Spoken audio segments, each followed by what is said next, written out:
오늘 우리에게 주시는 하나님 말씀은 사도행전 6장 1절에서 15절입니다.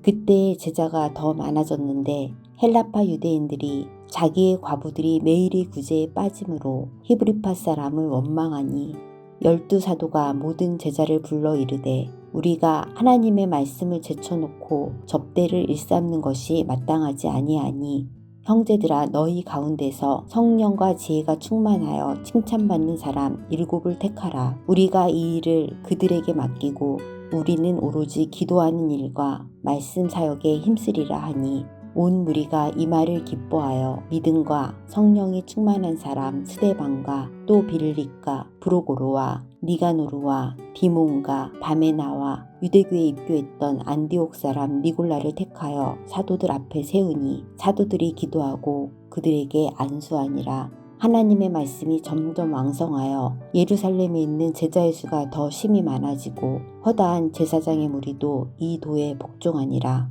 스데반이 은혜와 권능이 충만하여 큰 기사와 표적을 민간에 행하니 이른바 자유민들 즉 구레네인 알렉산드리아인 길리기아와 아시아에서 온 사람들의 회당에서 어떤 자들이 일어나 스데반과 더불어 논쟁할세 스데반이 지혜와 성령으로 말함을 그들이 능히 당하지 못하여 사람들을 매수하여 말하게 하되 이 사람이 모세와 하나님을 모독하는 말을 하는 것을 우리가 들었노라 하게 하고 백성과 장로와 서기관들을 충동시켜 와서 잡아가지고 공회에 이르러 거짓 증인들을 세우니 이르되 이 사람이 이 거룩한 곳과 율법을 거슬러 말하기를 마지 아니하는도다.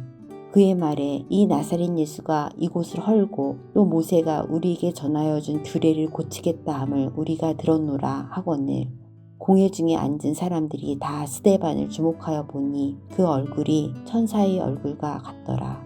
아멘. 시대를 막론하고 어느 지역에 있는 교회든지 그 교회는 직분자들의 섬김으로 세워져 갑니다. 우리 하나님은 질서의 하나님이십니다.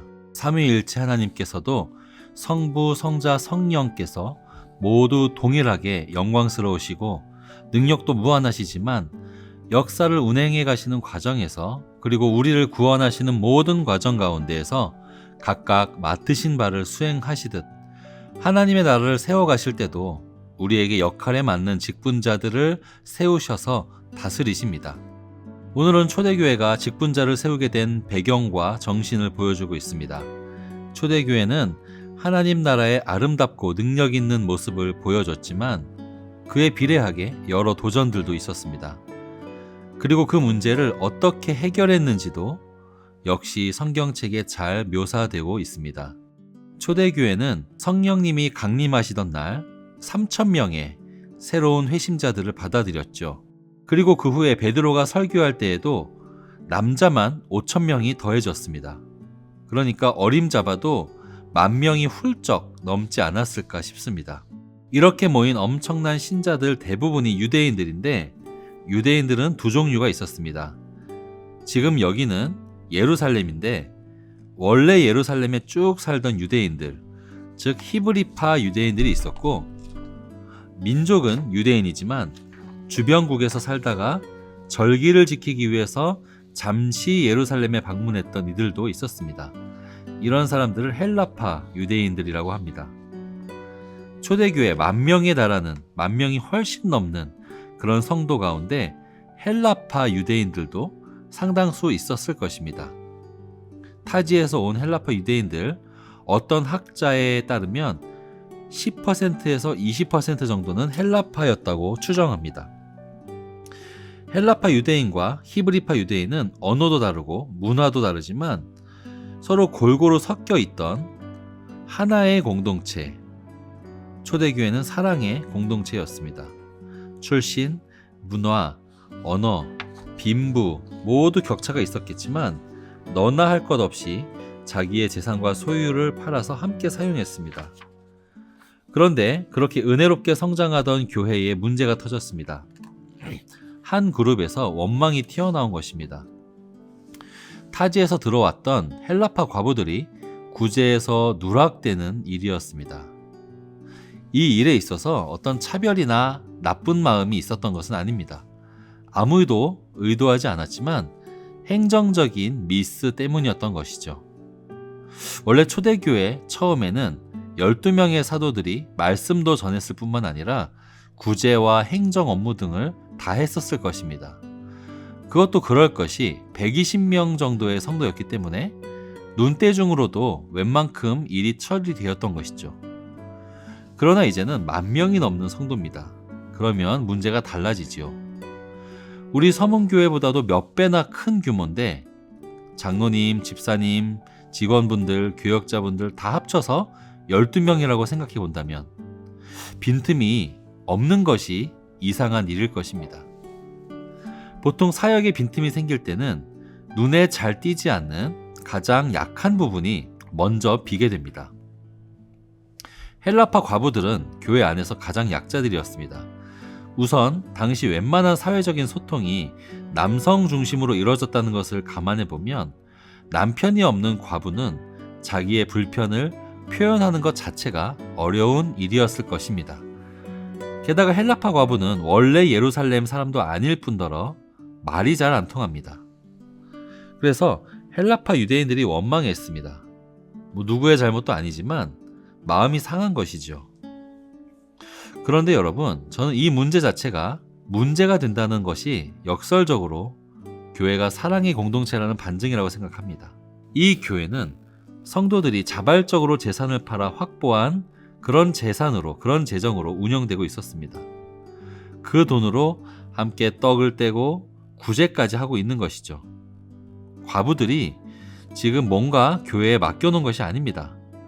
그럼에도 약자 중에 약자인 헬라파 과부들의 그런 불만이 받아들여지고 또 교회 조직을 바꿀 정도로 무겁게 받아들여지는 곳이 교회 말고 또 어디 있겠습니까? 세상 어느 조직에서 이토록 진지하게 약자의 목소리에 반응하고 또 약자들이 자기들을 도와주지 않는다는 이유로 목소리를 낼 수 있겠습니까? 교회는 이런 약자들의 필요에 반응해서 7사람을 택해서 그들을 직분자로 세웁니다. 이들이 집사 직분의 기원입니다. 이들은 믿음과 성령이 충만한 사람들이었습니다. 초대교회는 위기를 기회로 만들었습니다. 두 가지 특징을 보며 우리 서문교회도 직분자들의 섬김을 통해 더 든든히 서갈 수 있기를 원합니다. 첫 번째 특징은 직분은 은사를 따라 주어진다는 사실입니다. 은사는 그 일을 가장 잘 감당할 수 있는 능력이죠. 7집사를 세웠는데 이름이 나와 있습니다. 이 명단을 통해서 우리는 7집사들이 어떤 사람이었는지를 어느 정도는 짐작해 볼 수 있는데 이 7명의 이름 모두가 다 헬라식 이름이었습니다. 즉, 사도들은 모두 본토 유대인들이지만 집사 대부분이 헬라파 유대인들이라는 것을 뜻합니다. 오늘 초대교회의 불거진 문제는 헬라파 과부의 구제 문제였죠. 그들의 언어의 소통 등으로 인해서 소외되었고 헬라파 유대인들 전체가 불만을 가졌는데 그런데 이 일을 가장 잘 해결할 수 있는 사람이 누구겠습니까? 바로 같은 헬라파 유대인들입니다. 그래서 그들이 초대교회 안에서는 소수 그룹이지만 가장 약자인 헬라파 과부들을 잘 돌볼 수 있는 사람들로 세워졌음을 생각해 볼 수가 있습니다. 그 일을 가장 잘할 수 있는 은사를 가진 사람, 그 일을 가장 소중하게 여기고 가장 잘 감당할 수 있는 그런 사람이 은사자입니다. 우리 교회 가운데에도 내 눈에 어떤 문제가 보일 때가 있습니다. 남들은 그냥 지나갈 만한 일이 내 눈에만 크게 보이기도 합니다. 그렇다면 그 일이 나의 불만거리가 될 것이 아니라 그 일이 나의 섬김거리가 되어야 합니다. 그것이 나의 은사일 수 있습니다. 그 일을 민감하고 소중하게 여길 수 있는 눈이 있기 때문입니다. 둘째로, 직분은 사랑으로 이루어져야 합니다. 교회에서 이루어지는 모든 사역은 사랑으로 섬기는 일입니다. 성경책마다 좀 다르긴 하지만 어떤 성경에 보면 6장 1절에 구제라는 단어에 주석이 달려있고 밑에 봉사라고 또 다른 설명이 되어 있는 그런 성경책들이 있으실 겁니다. 이 봉사, 구제로 표현된 이 단어 봉사는 디아코니아라는 단어로 집사와 같은 어원입니다. 그러므로 집사는 약자를 돌보기 위해 사랑의 봉사를 하는 직분이죠. 그런데 4절에 말씀 사역이라는 단어도 주석이 붙어 있고 역시 말씀 봉사라고 되어 있습니다. 여기도 똑같이 디아코니아라는 단어입니다. 즉 집사는 구제의 식탁을 차려서 사랑을 실천하는 자들이고 사도들은 말씀의 식탁을 차려서 사랑을 실천하는 자들인 것입니다. 본질은 같습니다. 하나님께서는 큰 복을 교회에 부어주십니다. 그 복을 우리는 각자의 은사와 부르심대로 따라서 직분을 받아서 그 복을 누렸는데 그 모든 것은 사랑이 기초가 된 봉사라는 것입니다. 그러므로 건강한 교회는 모든 직분자들이 사랑의 마음으로 약한 이웃을 섬기는 교회입니다.